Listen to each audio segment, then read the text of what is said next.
Gaspard, première. Il a été prêtre. Il échangeait ses vêtements avec des mendiants. Il n'avait pas besoin de richesse pour être heureux. Il a passé pratiquement la moitié de sa vie à marcher, donc on trouvait ça impressionnant. Né à Montfort-sur-Meux, près de Rennes, Louis Grignon est le second d'une famille de 18 enfants. Très vite, naît en lui un amour de Jésus et une passion pour la Vierge Marie qu'il n'aura de cesse de transmettre à ceux qui l'entourent.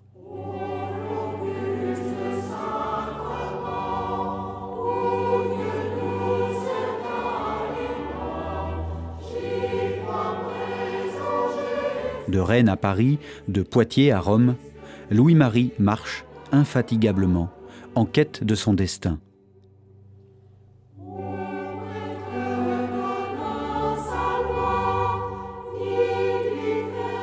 Ami des pauvres, homme au très fort caractère, il saura accueillir les échecs et les revers avec courage et dans l'obéissance à l'Église. Il transmettra cet amour de la sagesse tout au long de sa vie missionnaire.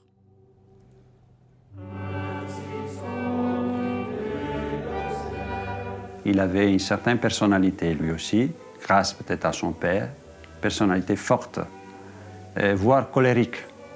Mais il a beaucoup travaillé sur son caractère, grâce aussi à la présence douce de sa mère.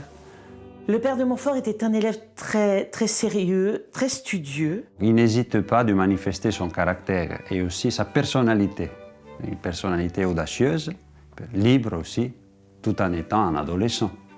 Donc il se rend compte que dans les cours, il y a aussi des riches, mais il y a aussi des pauvres. Donc il voit un garçon, un compagnon pauvre qui n'a pas de veste. Il fait l'aumône auprès d'eux dans son collège et il lui manque une certaine somme. Il se rend chez un tailleur à qui il remet cette somme d'argent en lui disant « Eh bien, pour l'amour de Jésus-Christ, veuillez compléter, veuillez offrir à mon camarade l'habit qui le vêtira. » Il est devenu vraiment pour la foule le bon père de Montfort. Un homme convaincu, déterminé, mais très approchable. Donc c'est un homme qu'il avait, je dirais, le charisme de savoir toucher les cœurs.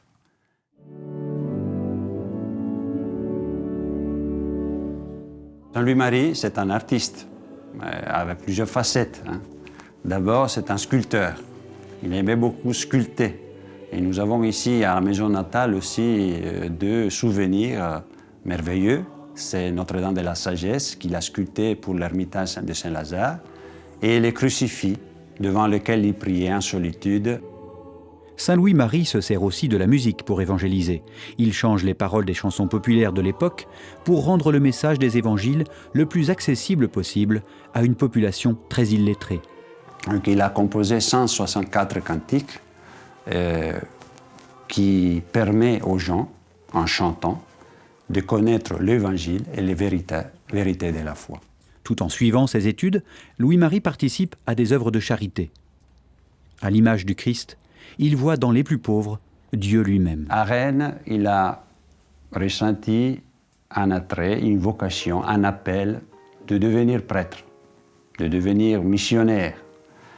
Et il traverse pour aller à Paris un pont, le pont de Cesson. Et c'est à ce moment-là qu'il dit que, une fois traversé ce pont, j'ai quitté ma famille et je suis entré dans une nouvelle famille, la famille de la Providence. Et alors là, il donne sa veste à un pauvre, il donne son argent à un autre pauvre. La passion pour le pauvre, ça vient d'abord, comme on peut imaginer aussi, de sa profonde relation avec Dieu. Donc Dieu, pour lui, c'était quelqu'un qui se penchait sur l'humanité pauvre, nécessiteuse, en se reconnaissant lui aussi pauvre devant Dieu.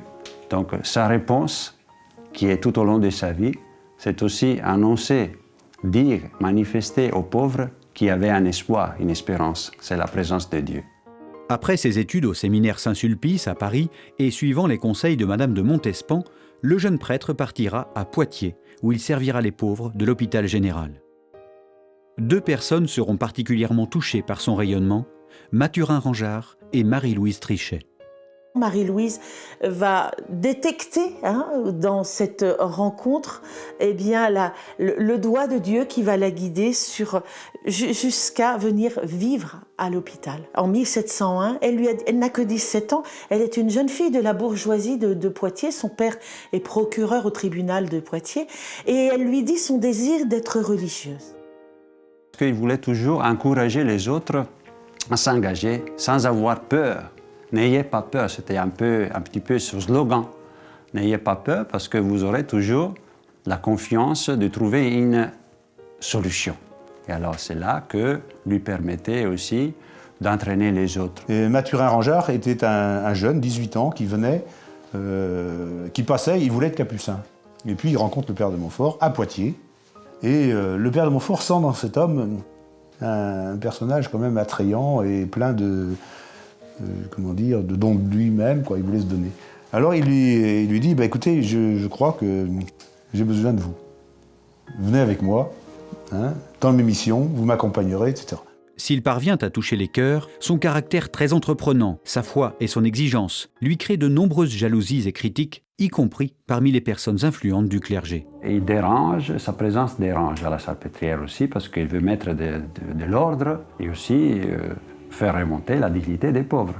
Et donc là aussi, un jour, il trouve sur son assiette un petit bout de papier, vous êtes mis à la porte. Et donc il n'a pas d'amis, il n'a pas de connaissances à Paris. Donc la seule chose, c'est d'aller demander un abri. Il va vivre reclus sous l'escalier de la rue du Pot de Fer à Paris. On est en 1703. Et c'est vraiment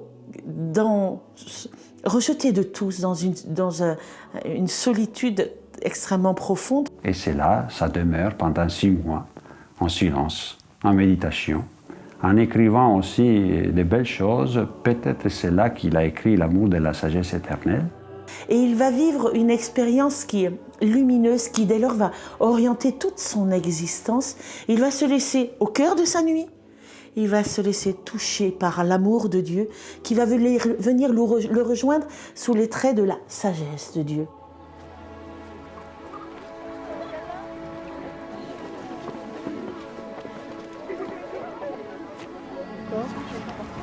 Puiser dans cet amour que tu as pour les hommes. Pontchâteau, c'est un lieu important, un centre, autour desquels il y a d'autres communes. C'est une plaine. Eh bien, pourquoi on n'érigerait pas dans cette plaine un calvaire? La bénédiction était prévue le 14 septembre, comme il se doit, le jour de la Croix Glorieuse. Et arrive l'interdiction. Donc l'interdiction de bénir, de consacrer le calvaire, qui arrive de Versailles, donc Louis XIV, parce qu'il y avait des soupçons, il y avait des jalousies parmi le clergé, et donc il n'a pas pu consacrer le calvaire.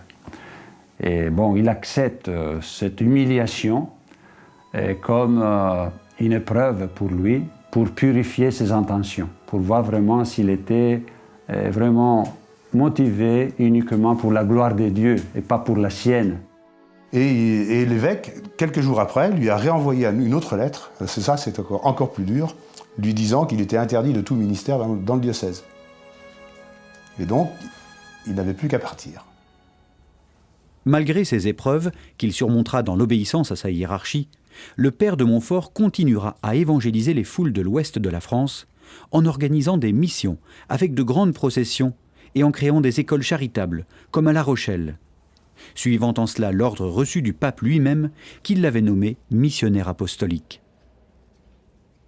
On retiendra la devise de saint Louis-Marie Grignon de Montfort, « Dieu seul », et le « totus tuus », tout à toi, adressé à Marie qui conduit à Jésus. Avant de mourir, donc, il a bien sûr écrit son testament où il laissait le peu de choses qu'il avait à disposition à ses compagnons qui étaient là. Il s'est confessé aussi. Et à la fin, tout en manifestant aussi son combat spirituel, il dit aux gens qui étaient là à son chevet, « Je me trouve entre Jésus et Marie. Je ne pécherai plus. » et il ferme les yeux.